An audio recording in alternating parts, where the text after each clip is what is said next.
This is kind of like being at Burning Man, only I'm sober and I'm wearing clothes.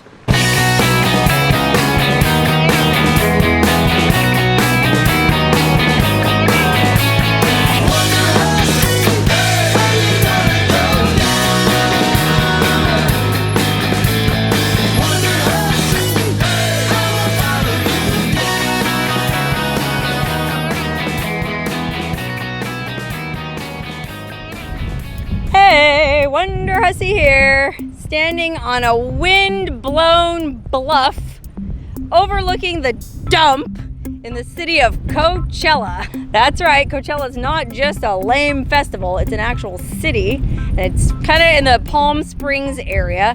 Why am I here? Well, it's certainly not to go to that dumb festival, I can guarantee you that. I'm down here with my friend Jessica, checking out this art installation called the Desert X. Basically what it is it's a bunch of different art pieces, like large-scale outdoor art pieces that are scattered all over the Coachella Valley in the area around Palm Springs. So it's kind of almost like a treasure map. You print out the map of all the different art pieces, there's like 15 to 20 of them, and then you drive around and check them all out. And each one that you come to is marked with an X, just like on a treasure map. I guess that's why they call it Desert X. Is Indio. Okay, you've probably heard of Palm Springs, but you probably haven't heard of Indio. I guess there's just a bunch of other little communities in this area where the people who clean the rooms and mow the golf courses live. From what I've read online and heard, I think this is supposed to be a pretty busted town. Like, no offense to the town itself, but I mean just low income. Just a desert community trying to get by. Okay, so the first art piece we're supposed to be looking for is this wormhole, and there's no arrow pointing to it or anything, so boy, this is one of those deals where you kind of have to figure out what's art and what isn't, and that can be pretty subjective. Okay, according to the website, it has something to do with all these empty storefronts. This might be what we're looking for. I don't know, it's a TV that's showing another empty storefront somewhere else. I guess it's supposed to be kind of like a wormhole. That's interesting. I'll have to think about that one. Anyways, we got a map marked with about, oh gosh, I think 15 to 20 of these art exhibits, and they're scattered all over the desert down here. So even if the art is kind of conceptual and weird and doesn't make sense, who cares? All I care is that it's not friggin' raining, beautiful sunny day, and I think there's going to be a lot of wildflowers in bloom, so we should be able to check those out too. Oh wait, before we drive off to check out the next installation, this isn't actually part of the Desert X thing, this is something else, but there's all this other random public art in this dirt lot here. This is kind of like being at Burning Man, only I'm sober and I'm wearing clothes. Look at this piece. It's a tumbleweed in a bird cage. Boy, if that's not a metaphor, I've never seen one. Oh gosh, I think I've felt this way myself. In fact, we've probably all felt this way at one time or another. We just want to blow down the road free and easy like a tumbleweed, but circumstances conspire to cage us. Next thing you know, you got a wife, kids, a mortgage. There goes you're rolling down the road. Fortunately, there's people like me who have foregone all of those things, and man, I'll never be caged. It's like the Nevada state motto says, don't fence me in. Okay, far out. We're gonna get back in our cars and drive to the next official Desert X piece, but so far, that tumbleweed in the cage has been my favorite thing, and that wasn't even part of the Desert X show. Okay, this next piece took us way out back by the Coachella dump. X marks the spot. Wow, this really is like a treasure hunt. It's actually a lot of fun, assuming you have the luxury of free time and a gasoline budget to appreciate this stuff. In that sense, it's pretty elitist, but no one really goes to these little towns. They're just sun-baked and wind-blasted and really dusty and pretty hard scrabble. So, you know, whatever you think of this art, at least it's bringing money into those local economies. You know, people have to stop and get gas, stop and get drinks, food, stuff like that. Okay, so this next piece is basically just a water tank with a bunch of stuff painted on it that we can walk around and check out. But before we do that, look down here in this wash. what I was saying about wildflowers earlier?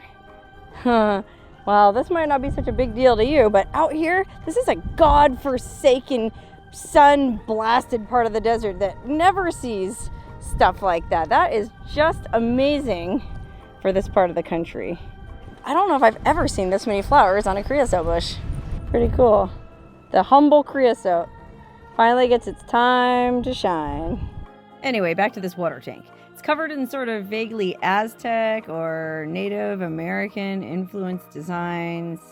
A bird, a monkey, a snake, a fish, a nautilus, a wolf, and some sort of human figures. And then this random genie coming out of a lamp with a ghost coming out of his head. Far out. Okay, wow. This next piece took us into desert hot springs, which I've been curious to check out for a long time because I watched these videos that show you the worst cities in California, and Desert Hot Springs was number 1 on one of them and like number 2 on another one. I've just heard it's a real crummy place to live, and I don't know, driving through it, it didn't look too terrible. To be honest, the neighborhood I live in Vegas is way worse, so I guess it's all relative. Anyway, this next piece is pretty cool. Ghost palm. I don't know if you can hear that, but it's basically a fake palm tree, kind of like, almost looks like a chandelier. It's all made out of clear plastic. You can hear it rattling. The trip. Okay, here's another piece in Desert Hot Springs that is actually pretty cool. Check this out. Okay, wow, this piece is actually a Mobius strip, if you know what that is. Mobius strip is like, it's hard to describe, you'll have to Google it, but it's like one surface, basically. Oh God, I have no idea how to describe what a Mobius strip is, but if you know what a Mobius strip is, or if you want to Google it, this is one. Oh, wow. Oh, it's a maze. Look, we're walking into it. It's all polka dot, the shadows. Oh, I love it. That is super cool. But then there's this trail that goes down into, well, it kind of looks like it's just somebody's backyard, but I think this might actually be part of our installation. Gee, I'm just gonna go in there and hope I don't get busted for trespassing. You come through into this backyard. It's an old empty swimming pool that they painted pink. And then look, there's a guy's head in the bottom. What is that supposed to be all about? Creepy. I don't know. Okay, this next art piece took us through some really interesting neighborhoods. I mean, first we went through swanky Palm Desert, which was a lot nicer than some of the other places we've been. But we came through this condo complex or apartment complex that was really interesting to me personally because I grew up in an identical unit to this up in the Bay Area. These are fourplexes, and we lived in the one on the back, which you can see here has a little balcony and a staircase coming up the side. They're 2-bedroom, 1 bath, very small, but somehow we managed to fit 4 kids and 2 adults into that thing. And we lived there, oh gosh, for 5 years. So that was particularly interesting to me. But this art piece is actually pretty interesting too. Check this out. Okay, it says it's called Dive In, but if you ask me, I would call it Baloney Henge. Because it looks like Stonehenge made out of bologna, or like that really gross flesh loaf you can buy at the deli. Like that Italian, oh gosh, I think it's called mortadella. Pink, quivering flesh loaf. Oh wow, look at the texture of it close up. Oh man, there's a name for this phobia that people have, where there's a bunch of little holes in something and it looks like a disease. That's what this thing is triggering in me right now. What's it called? You know what I'm talking about. And is this not a perfect example of it? Dude, it looks like a cross-section of a lung or something. Vaguely fleshy.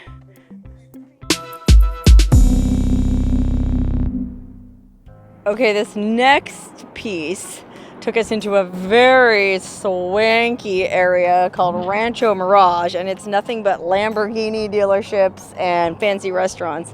It's a trip. I've never really spent much time in this part of the country, oddly, but it's friggin' fascinating.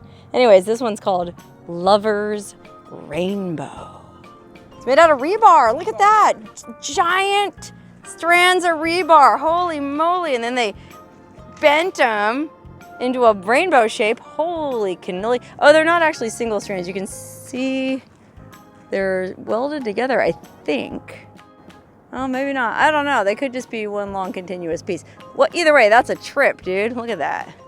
And then they painted them different colors. How friggin' cool. Well, I really like this one. Really neat. Hey, look at this though. I just noticed some hippies have been here. That's actually pretty impressive that somebody was able to balance that rock like that. I mean, that's for sure a hippie pastime, but I mean, that's just balance. There's no rebar or anything holding that rock up. Somebody just, you can see space through there. See, it's just resting on there. Whoa, good job, hippies. So far, that's been one of my favorite things about going to all these art installations is seeing all the random side art pieces and driving through all the weird different communities out here. And of course, being around this amazing friggin' springtime super bloom.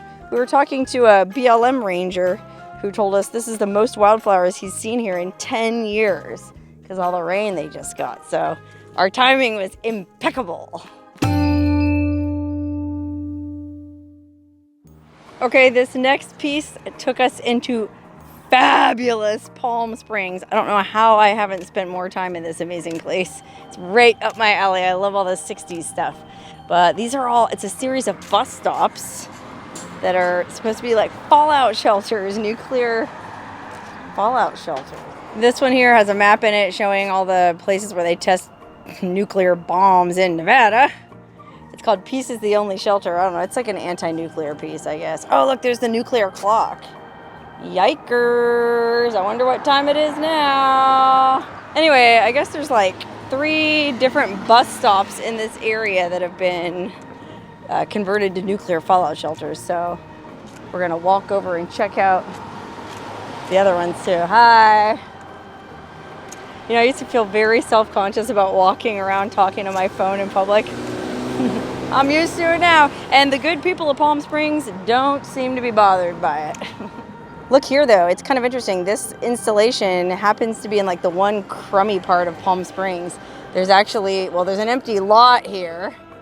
And there's actually, looks like several homeless people or transients kind of hanging out over there. So very unusual for this ritzy part of the country. Okay, here's the second fallout shelter. Same thing, but this one has another doomsday clock continuing on from where the last one left off. Now it's only like 7 minutes to midnight. I'm guessing the third one of these is going to show what it's at today. Do I even want to know? Does anybody really know what time it is? Does anyone even really care? All right, here's the last one. And look at the doomsday clock in here. 2 minutes to midnight. Oh my God, we're all going to die. Might as well enjoy myself while I can. Eat, drink, and be merry. Okay, this next piece took us through more beautiful Palm Springs, kind of like the suburbs, I guess. Really nice. But this piece here was actually worth the drive. This is pretty cool. Check this out. Okay, it's basically this huge cube sitting out in the middle of the desert with a video. I'm not even sure you can see it because it's so friggin' backlit. But the video screen is showing this, well, it looks like a flag, but it's smoke coming out. And what it is, the sign said Spindletop, Texas. That's the site of the first major oil strike in the United States. I actually made a video there if you're interested. I'll put the link up there, you can check it out. But Spindletop, Texas, home to the first big oil strike. So I'm guessing this is a statement on the petroleum industry. I mean, it's kind of gross. It does look like a flag and it's pollution, but I think this piece is kind of ironic because they get people to drive around 180 miles to look at all these art pieces, and guess what? Their cars are burning gasoline. I mean, maybe there's 1 or 2 people that have electric cars, but just a little bit of irony to note for you on this one. Okay, the next installation of this freaky art exhibit took us into the north shore of the Salton Sea. That's what that funky little neighborhood was that we drove through. So interesting that people live out here. Anyway, this one's called A Point of View, and it's all these giant staircases that just go up into nowhere.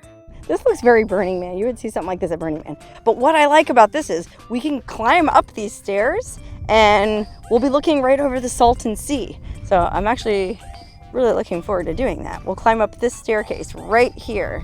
You guys ready? Unfortunately, we're climbing right into the sun, so that part's gonna suck, but this is so cool. Oh, and then there's stuff written on the stairs, look. Oh, so it's in English on that side and Spanish on that side. This place, este lugar, had no tuvo, name, I'm just gonna read it in English. Then it had many, then it won't kiss my eyes, dear. What? That's too deep for me. Not sure what that meant, but hey, I'll show you something that's really cool. Check out this view of the Salton Sea. Wow. What you're looking at there is the largest lake in California. It's bigger than Lake Tahoe. A lot of people don't realize that. You may have seen photos of the Salton Sea before where you go on the beach and it's all just fish bones and fish teeth. Well, the tilapia that live in the Salton Sea, they die off in these periodic waves and it kind of smells and it's kind of freaky, but I think that's caused by because all the, I mean, there's a lot of farming in this area. Inexplicably, it's a desert, but they decided to farm it, and the runoff from the fields, I guess, has a lot of salt and nitrates in the fertilizer and kills the fish. So that's what's up with that. It's cool. There's actually people driving around at all the places we've been so far. We've seen other cars and other people driving around looking at this stuff. So I think this art installation, like I said, as frou-frou and weird as it is actually bringing some money into these communities, and they need it. Okay, we've arrived at the next X on the treasure map. And this one, I was actually told by a friend, is supposed to be one of the cooler art pieces in this whole exhibit. But I gotta admit, looking at it, I'm a little confused. It's this old, abandoned gas station covered in fabric. Maybe because it was really windy today, it just got tore up. I don't know. I mean, don't get me wrong, it took a lot of time and effort to put all this fabric over this gas station. I'm guessing if you know who the artist Christo is, he's the guy that wrapped buildings in fabric, and he built like that really long fabric running fence, and maybe it's sort of like an homage to Christo kind of a deal, but I don't know. To me, it kind of just looks like my camp at Burning Man when I try to hang up a bunch of colorful tapestries and then the wind blows it all to hell. Okay, as you can hear, it's also right next to the train tracks. I guess that adds a sort of haunting ambiance to it. But look, there's a door in the back that's open. Maybe there's something interesting inside. Actually, when you look at this fabric up close, it is pretty cool. I mean, I don't know textiles, but this is like knitted and seems, I guess, kind of fancy. Oh, it's just it's like it was an old shower, that's all.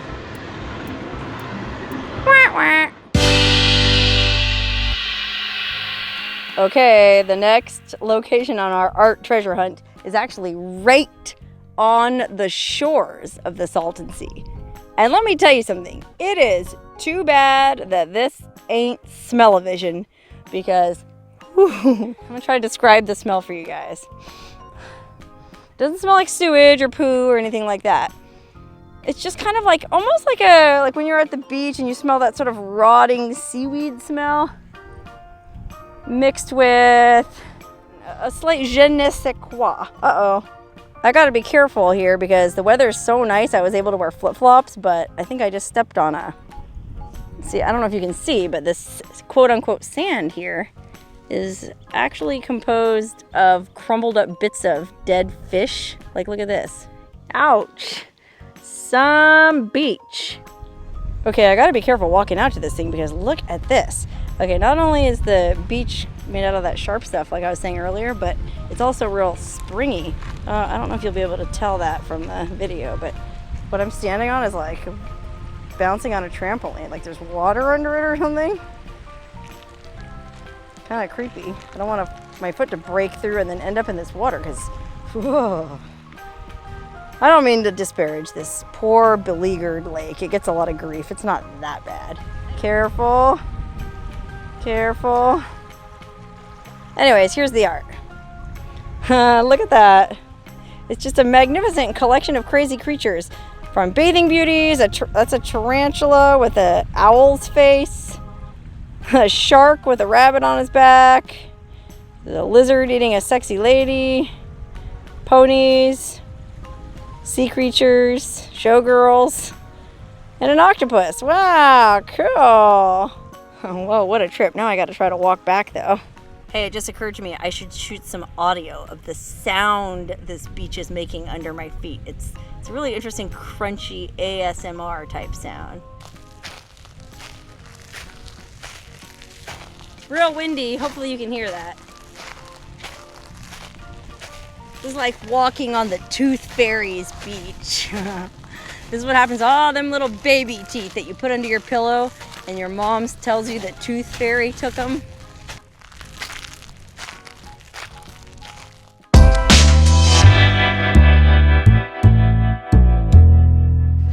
Okay, well that was all the art we could handle for one day, so since we were in the area, we came into one of our favorite bars, the Ski Inn in Bombay Beach, and we decided to have a drink to celebrate. Cheers to art. And burger.